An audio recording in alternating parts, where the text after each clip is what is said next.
This slideshow has been prepared for the Real Idea Shop knowledge base and is inspired by Peter Senge's book, The Fifth Dimension. Senge is an advocate of systems thinking, and one of the systems which we are aware of and experience every day is traffic. So I've used this as a metaphor to talk about Senge's ideas. Along the way, we also solve quantum mechanics and explain communications theory.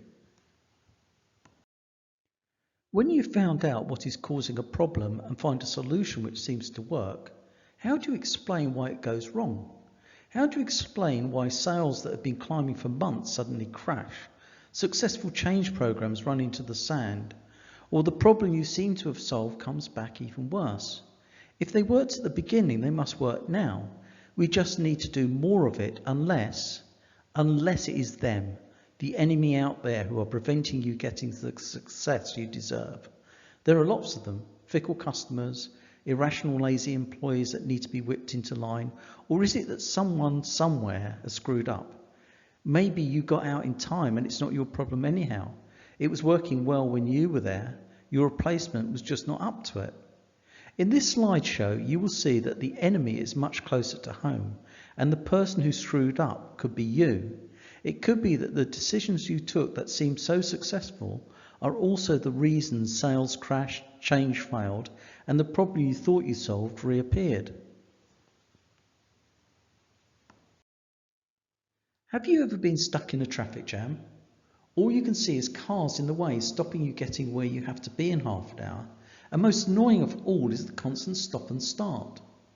When you seem to have cracked it and pick up speed, so you put your foot down to make up time, just around the next bend, you are back to a crawl again. And when the traffic finally clears, there's nothing there. Do you just boil or wonder why this happens? Maybe you notice that the lane next to yours is moving faster because they are more closely bunched up, while the idiot in front is leaving a big gap. So you muscle your way into the faster moving lane, only to find that it screeches to a halt and the lane you were in starts flying past you. You feel trapped. What seems to work for a bit stops working. But have you stopped and looked at it differently? Have you noticed that what you see as stop and start as the car in front slams on the brakes again is like a wave running through all these bits of data or cars? There we go, I've explained quantum mechanics for you. Particles, cars, can also be waves. And the reason for these waves is that all the cars are interacting and influencing each other, forming a system that you are also a part of. Maybe there isn't some blockage or even people screwing up. But to see these waves, you need to stop looking at the car in front now and change your point of view or mindset to watching what happens over time and to all the cars. If you see patterns emerging, you know you are trapped in a system. And this is the same in business when things that did work stop working. We tend, especially in a crisis, to adopt a fight or flight approach and look for short-term reasons and solutions. Maybe there is a new sales manager who is just not cutting it. Perhaps it's the awkward squad who are putting spanners in the works to stop your change program. Whatever it is, someone somewhere is screwing up. You just have to find out who. Or maybe you just have to do more of what worked in the past, like increasing your marketing budgets to push more sales, apply more carrot and stick in your change program, or do the same as you did last time, only more of it. But if you're in a system, which you are all the time, what you are seeing is the working out of an underlying pattern. But you can only see this if you step back and take a different perspective in time and across the whole organisation. Then you could appreciate that people haven't screwed up, and while doing more of what worked last time may work again for a time, it's going to make matters even worse in the future. It could be exactly the wrong thing to do. So what should you do? These patterns of interrelationships in systems like traffic jams and organisations are caused by feedback loops. Some of these are self-reinforcing, some are limiting or balancing, and in either type there are delays because the effects of these loops take time to work through, and it is this delay that stops you seeing what is really going on. When you look, reinforcing and balancing loops are all around you. That's why you sometimes drive above the speed limit to get to a meeting. It might work something like this. As a busy executive, you give yourself just enough time to get to the meeting, which means you have to drive, let's assume, at the speed limit.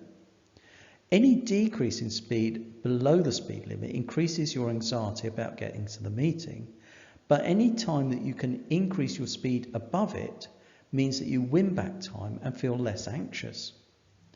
But there is also a balancing loop, which is that you are anxious that you don't get caught for speeding, which in reality you set at some speed above the actual speed limit that you feel you could get away with.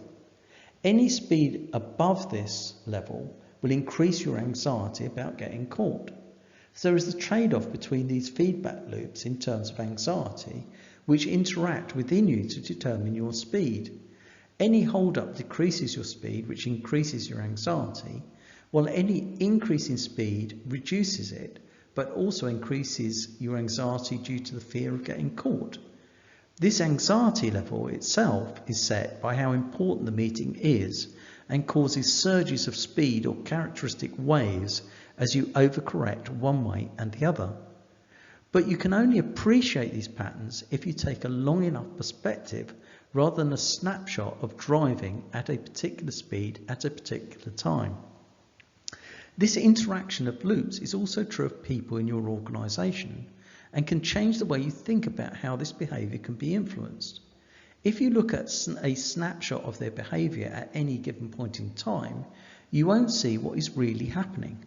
But if you look longer term for these patterns, you can start to think about the reinforcing and balancing processes that may be going on. That can, as we will see, lead to counterintuitive small interventions which achieve real and permanent change. But for Senge, it's not all about us. Each individual is also radically interconnected with others who influence these reinforcing and balancing loops, and everyone is fully connected with their environment. As an example, the driving of others on the road can impact the speed we can travel at because of the reinforcing and balancing loops that they are feeling, which may be different to ours. It is these interactions and variability that causes the traffic jam. To see this, you have to change your perspective again from the individual drivers to the road and all the people wanting to drive along it. On any stretch of road, the environment presents a balancing loop, which determines the number of cars that can drive along it. If you imagine that the road is completely full of cars, that is the maximum capacity that the road can accommodate. If each of these cars was isolated and moved at the same speed and in a uniform way, this number could move along it at that speed. The problem is that these cars don't move uniformly due to their own story of reinforcement and interact with each other. This causes noise or interference as they move at different speeds and in different ways, which impact other cars on the road. The more cars that are travelling down the road at the same time, the more interference there is and the slower they go. Incidentally, this is a great example of communication theory in action and why the internet was designed to carry packets of data. So while you would think, if you took a snapshot of the cars at any one time, that the capacity of the road is what it is when it is completely full of cars, when this happens, the traffic comes to a stop. That means there is an interaction between the number of cars that can drive along the road and the speed that they can go at. That means traffic jams can be caused on perfectly straight bits of road with no obstacles, purely because more people want to drive down it at speeds the roads can't support because of its size. This leads to the counterintuitive conclusion that for any given volume of traffic, it will go faster if it is forced to go slower, which is what variable speed limits are all about. Another way of doing this is limiting the number of cars that are going through the road, which can be done with traffic lights, which means that traffic moves faster by stopping it. The lesson for business and organisations in this is that when you take this systems thinking approach, the best solutions to problems may be counterintuitive and non-obvious. The obvious answer to this problem is to increase the total carrying capacity of the road, and it turns out this may be the worst decision, as we will see. For organisations, that means the obvious answer may fix a problem for now, but may turn out to be the wrong answer long term and be the cause of even greater problems. Often in business and organisations, we have to deal with crises and just need to find a solution for now which will work. But what we are often doing is addressing the symptom rather than the real problem. Sales have crashed, which means we are left with a mountain of stock. We need to get marketing and incentivise the sales team to sell, sell, sell. And this worked for a time until the sales crash again, but this time worse. Peter Senge calls this shifting the burden, and we can see how this works with our traffic jam example. As I said, the obvious way to get the traffic moving is to increase the size of the road. Building roads takes a long time, and perhaps we need to find a solution now, and there is one ready to hand. We could open up the hard shoulder, which is what smart motorways are all about. The problem with these solutions is that they work for a while because there is what Senge calls a delay in the consequences of the action feeding through. What is likely to happen in this situation is that opening the hard shoulders to drivers would have the immediate impact of freeing up the traffic, and you might think that the solution had worked. But after a while, more people will be encouraged to drive their cars, right up to the point that the traffic jams re-emerge. But this time the problem is much worse, because if a car breaks down, it causes immediate traffic chaos, which can't be easily dealt with because the emergency services can no longer use the hard shoulder to get to it. That is because it is now blocked with cars. So this leads to further short-term costly solutions such as IT systems and cameras. We will have to wait and see if they turn out to be effective. And in business and organisation, short-term solutions that solve the obvious symptoms we discover by focusing on snapshot cause and effect relationships often lead to a cycle of further increasingly expensive solutions, none of which addresses the real underlying problem, the solution to which may not only be non-obvious, but can be less costly and more effective in the long term. There is a lot in common between systems thinking, complexity, and chaos theory. In chaos theory, very small changes in the initial conditions can have a huge impact on what happens in a complex system. Famously, a butterfly can flap its wing in South America, and that can cause a hurricane in Kansas. Systems thinking is about understanding this underlying complexity in what we see. If we do that, Peter Senge claims, we often discover small changes that have a minimal cost and make a huge permanent difference to the organisation. One example of a non-obvious and small intervention that has had a long-term beneficial effect is the famous clock in the centre of Grand Central Station in New York. Grand Central Station is the busiest train terminus in the world, and yet even at rush hour there is relative calm. The reason for the smooth flow of people is that right in the middle is a massive clock and information centre. You might think that this just gets in the way, but what it does is regulate how people transit the main hall, which means they don't get in each other's way and jam the system up. This small change to their path across the hall makes all the difference. An example from business is that one of the most difficult things to change is culture, which is often at the root of many problems businesses and organisations have. But often, selecting a small, consistent change by senior management can have a huge impact as a powerful signal of the values and norms that are important for the rest of the organisation. This can be as simple as coming out from behind their desk and sitting at a table whenever they meet with junior staff. A recent study found that this demonstration of listening significantly impacted the engagement of the staff with the business and had a real measurable impact on performance. So what does this mean for business? There are some key messages that come from the systems approach.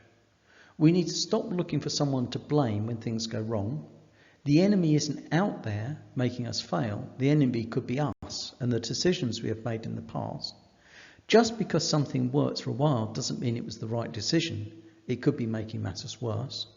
The right decision may be counterintuitive and not obvious unless you understand the patterns of influence involved, and that means taking a systems thinking perspective could give you a competitive advantage.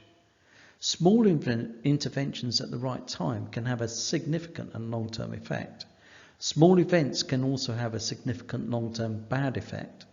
Who is going to see these events and correct them in time? Senior managers or the people on the ground?